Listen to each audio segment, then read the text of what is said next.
Hello there and welcome back to the premier drama masterclass podcast in Australia, if not the world. I'm your entertainment industry professional, Mr. H.G. Gregson, aka Mr. G. Now, I've just got off the blower with bloody buggerlugs, Rodney. This will make you laugh. Apparently he's applying for the deputy principal role at Summer Heights High that's just come up. God, I cracked up when he told me. It's like, can you imagine it? God. So they've had Leanne Coleman in the acting role for almost a year, and she doesn't want to do it. So they'll get someone from outside, of course, but it won't be bloody Rodney. It's actually kind of sweet/tragic that he thinks he's in with a chance for deputy. Good on him. The guy has no presence or oomph or, as a teacher and barely any as a human. He's a decent listener for someone like me, but that kind of role in a school like that, it just takes someone with, a lot of gusto, and you need the students to respect you. And yeah, the deputies are at the coalface of all the disciplinary issues, and I can't imagine Rodney coming down hard on a naughty student. He's not a dominant guy. In our friendship, I definitely wear the pants and I dominate him. So, I'd be the perfect deputy myself if I was still teaching there. If I wasn't so bloody busy with my productions and doing the job of 40 people. Yes, plus I can't stand that bloody Stuart Kim guy, so I'd actually be an amazing principal, I've always thought. But one day, guys, baby steps. Anyway, I don't want to be in schools forever. No sirree. Just need to get my foot in the door with Hollywood or Broadway somehow, and I'm out of here. That is a work in progress, G-Timers. Stay tuned. I'll be coming to you via Hollywood one day, hopefully soon. It's not what you know, it's who you know. Welcome to Mr. G's room, G's room, G's room. Welcome to Mr. G's room, come inside. Please be quiet, you nines. And take your shoes off and find a spot on the floor. Welcome to Mr. G's room, G's room, G's room. Welcome to Mr. G's room now. Mr. G, this is Kathy. So my question for you is, as an industry professional, were you tempted to leave teaching for good after you left Summer Heights High, and maybe pursue acting full time? Yeah. What a great question, and one that I'm more than happy to answer. Look, was I tempted to leave teaching for good when I left Summer Heights High? Yes. I've been tempted many times. That's, it's always on my mind, and why I've always had my resignation letter ready to go, because as any teacher knows, it is an all-encompassing job. You live and you breathe it. Student issues and educational or personal, they become your issues. And, these are the things that keep you up at night. And I've got hundreds of little faces looking up at me every day, and all their personal issues are on my brain at night. Can you imagine how I sleep? I care too much. I'm the teacher that cared too much, and that's the tagline from Mr. G, the musical, for the train spotters. I had a Year 7 boy the other day here at this school, and he said to me he was suffering from PTSD. And I said, Ollie, is it some sort of generational trauma thing? Did Grandpa bash Grandma when she spoke back? And he said, no, his PTSD was caused by me the other day when I told him he was dancing like a half-dead praying mantis. Which does sound like something that I would say. So, yes, so apparently he's all traumatised by it now. But grow a pair, mate. These are the teaching issues that keep me up at night. Well, that one didn't, but... Anyway, so back to your question, Kathy. So if we can wind back the clock to a year or more ago, when I stormed out of Stuart's office after slapping him across the face with my resignation letter, the next day I was straight on the blower to my acting agent, Ronnie from 2s and 4s. That's the name of the agency because they look after humans and dogs. 2 legs, 4 legs. Mostly dogs, actually. So they're a very sort of boutique-y agency for humans, and I'm one of the lucky few to be represented. And I told Ronnie the news that I was no longer a teacher, and I said, now is the time. Let's bloody strike while the iron's hot.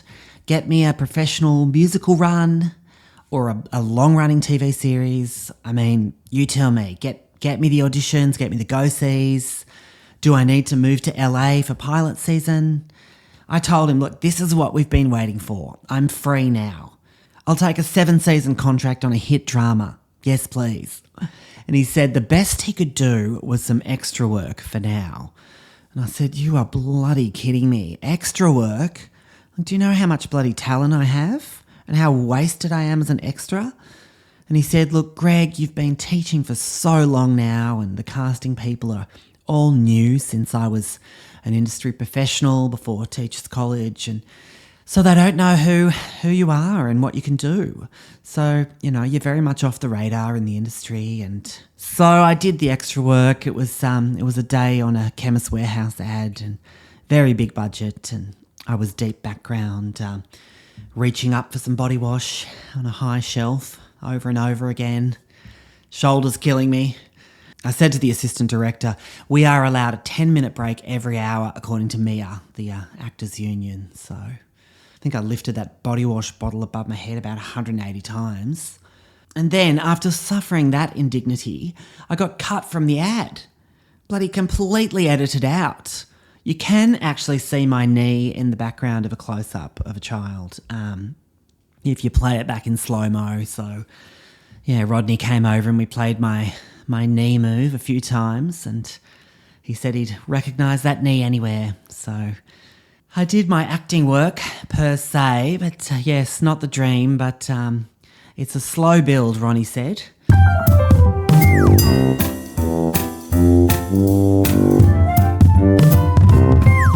So I was owed about 6 years' worth of long service leave from Some Heights High.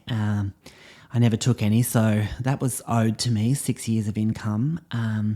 Plus, if you add up the value of my productions over the years and what that's given the school in terms of PR, and if you could, I think you could say I'm owed about $4 to $6 million from Some Heights High, roughly, ballpark figure. And that case has been submitted and is under review with the Department of Education as we speak. I'm not really supposed to talk about it. But yes, anyway, so the acting work dried up after the ad.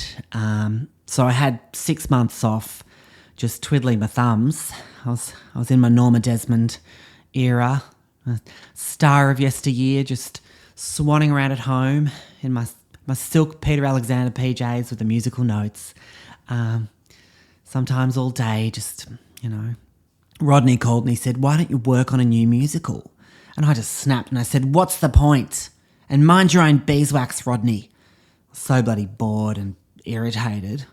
I mean, there's only bloody so many times you can walk around Parramatta Westfield. Even bloody Spotlight's boring after daily visits.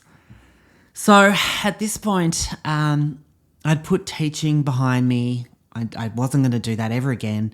I did consider going back to hairdressing. I never technically trained as a hairdresser. I just did my Year 10 work experience at Boffers in the late 80s, sweeping up hair and assisting with perms, etc. It was fun enough, but yeah, certainly wasn't as glamorous as I'd anticipated. I'd imagined myself doing, touch-ups on Jackie McDonald's Bob or other big celebrities of the time, but no, it was more of a sweeping up the remnants of a 10-year-old's flat top haircut, and I'm surprised I didn't get nits. Anyway, so I wasn't technically trained as a hairdresser, but I got the general gist, and I'm great with wigs now, and I could definitely do it if I ever wanted to go back, but it just didn't feel right. So I had a brainwave, and I booked a trip to London for the summer. Timed it with an Elaine Page meet and greet. Hadn't been over the pond since the mid-90s, so it was very exciting. Last time I went over with Mum, and she was chain smoking up the back of the plane, so that's how long ago it was. When I booked it, Rodney calls and he says he'll come with said his wife's agreed to it. He's going to take his bloody long service leave for it. And then he sends me this little link to this crappy little twin bed hotel near Leicester Square. And I mean, God help me, can you imagine it? I said, thanks, but no thanks, pal. This is a solo trip. I said, name one Elaine Page song, Rodney. You can't. You're not even a fan. You're not coming.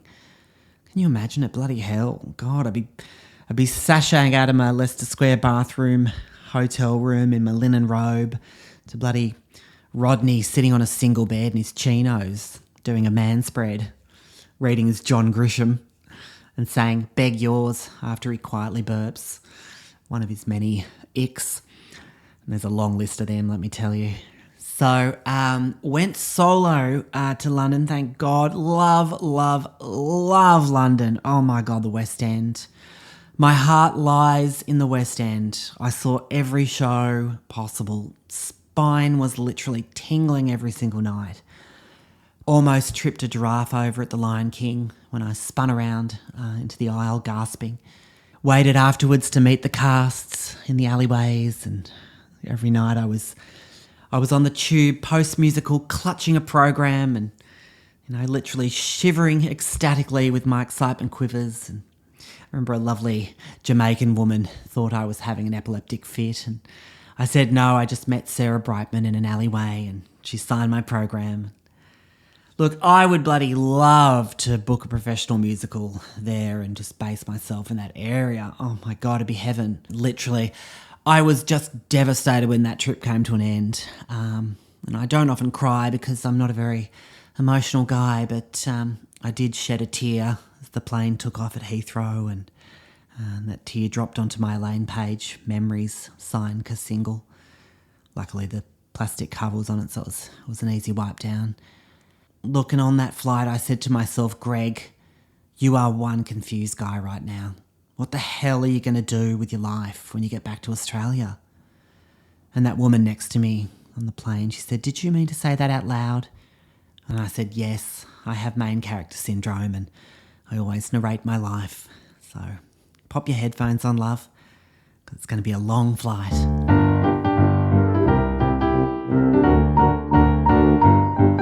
Okay, quick game of give me a word and I'll give you a song. I've got a fresh dice here that Rodney's dropped over before my recording this morning, and he's put new labels on, so I haven't seen them. I'm not cheating, so I pride myself on my ability to make up a song for any word. So let's roll our dice and see if I can work my magic. And the word is sausages. And here we go, straight in. Sausages for breakfast and sausages for lunch. And sausages are yum, yum, yum, yum, yum. Who got the sausage? I got the sausage. You got a sausage? We all got a sausage. Shake your sausage, shake it around and put it on the barbecue. Yeah, that's, can imagine that song in a musical. I might write one day. A group of boys around a barbecue with the tongs and the beer bottles and pastel polos and cream shorts. And, yeah, my mind's wandering there with my imagination's getting the better of me. So moving on.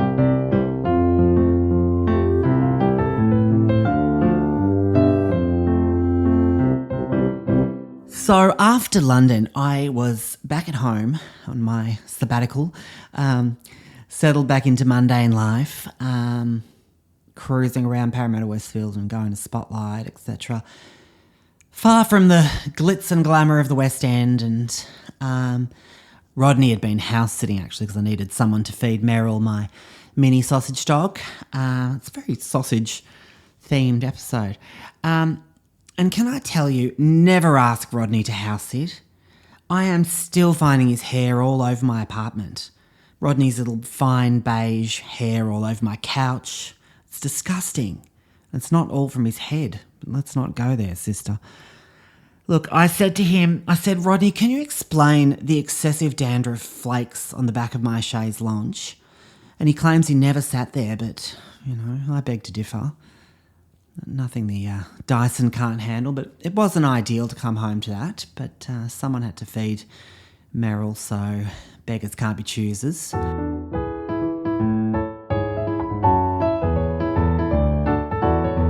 So I got on the Reddit forums where my remaining fans from Summer Heights High and my G-timers congregate, and I told them how I'd left the school, and some of my ex-students jumped on and said I was crazy to leave and the musicals would never be the same without me, and, well, no shit, Sherlock.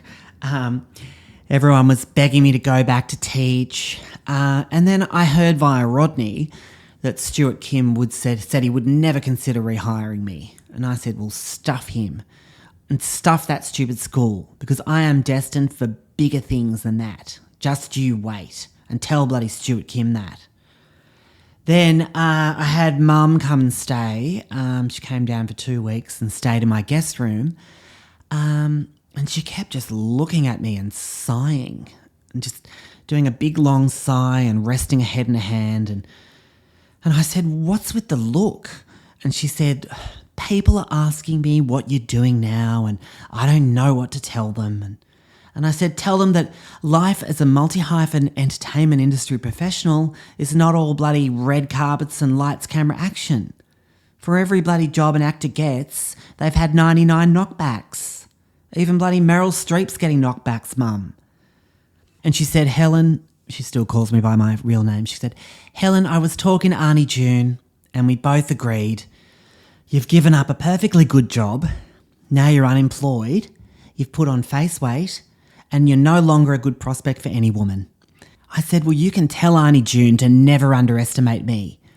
Thanks for the life advice, Mum, but I'm going to do something unexpected because I am not the person that you and Auntie June think I am. Then I jumped bloody straight online and I booked a trip to Bali for 2 days, told Mum to chuff off back home, and I was in Kuta by the weekend.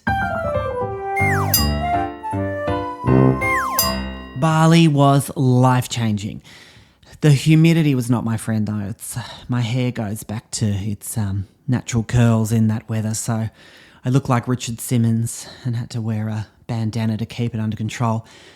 So I bought some short shorts from a shop in a hot pink that I later found out were a children's size 10, which explains why they were very tight squeeze.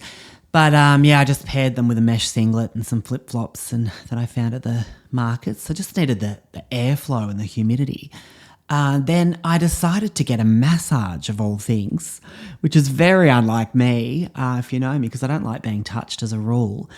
But this lovely lady with a husky voice at the markets sidled up to me and she said, I give massage. So she said she could tell I was tense and she'd relieve my tension and all my worries would drift away. And I said, well, that sounds like just what the doctor ordered. So for my current state of mind. So she led me off to her little curtained lair. It was giving Miss Saigon the musical vibes, if you know what I'm saying. But no, it was all above board. And she was a lovely lady. But, you know, I wouldn't go there with that one. I'm still on the lookout for Miss Right, but I don't want to deal with a visa situation. So I didn't lead her on. That reminds me, I did a Coffs Harbour Musical Society production of South Pacific when I was 14 and in the 80s, and I was crushing hard on some of the Eurasian girls in the cast, and we'd sit up the back gossiping and I was in my element. Anyway, back to the Bali and my massage story.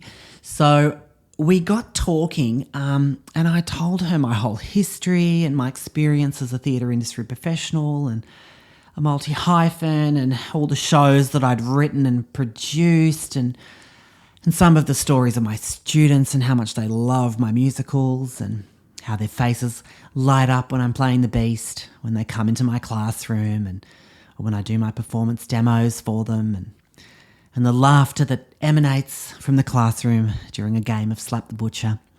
And she could just see me light up.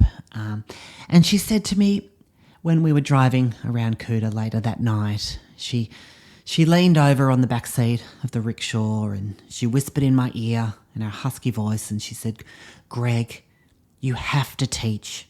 You must teach. You need to go back to teaching drama. And I said, you are one very clever woman and you are so right.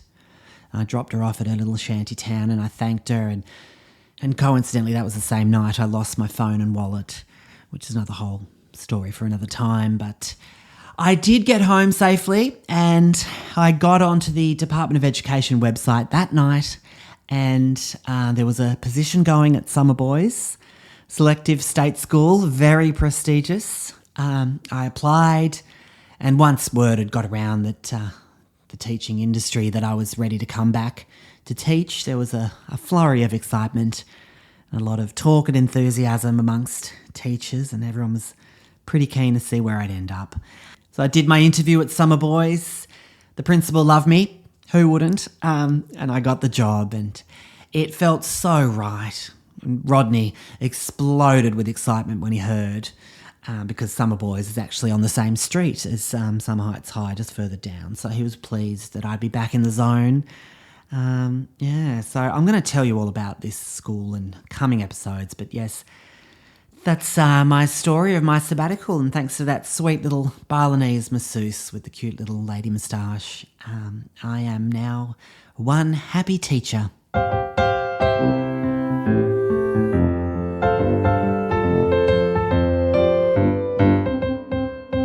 Well, talk about waffling on. Rodney says I should do a sleep app for babies because some of my stories are so mind-numbing, which I took as a compliment. That's it for this week's episode, guys. More goss from Summer Heights High, that whole era next week, plus a drama masterclass, songs and more. See you then, G-Timers. This season of Mr. G's Room is presented by Helen Gregson. Helen Gregson appears courtesy of Twos and Fours Management. This podcast is recorded and produced by Helen Gregson in Sydney, Australia. All songs written and produced by Helen Gregson. Audio recording by Helen Gregson. Post-production by Helen Gregson. Set design by Helen Gregson. Videography by Helen Gregson. Wardrobe by Helen Gregson. Graphic design by Helen Gregson. Special thanks to Craig from Pear for cleaning out the storeroom and Rodney Parsons from Summer Heights High for the on-air sign. The views, thoughts and opinions expressed in this podcast are those of Helen Gregson, and let's face it, is Summer Heights High. NDA is probably expired now, so go have a cry. Any resemblance to stories and people's deceased or alive is not Helen Gregson's fault, it's simply telling it like it is. For updates, follow the Mr. G's Room Facebook page. This is Helen Gregson Productions. See you next week, everyone. And remember, it's G time, not free time. And take your shoes off and find a spot on the floor. Welcome to Mr. G's Room, G's Room, G's Room. Welcome to Mr. G's Room now.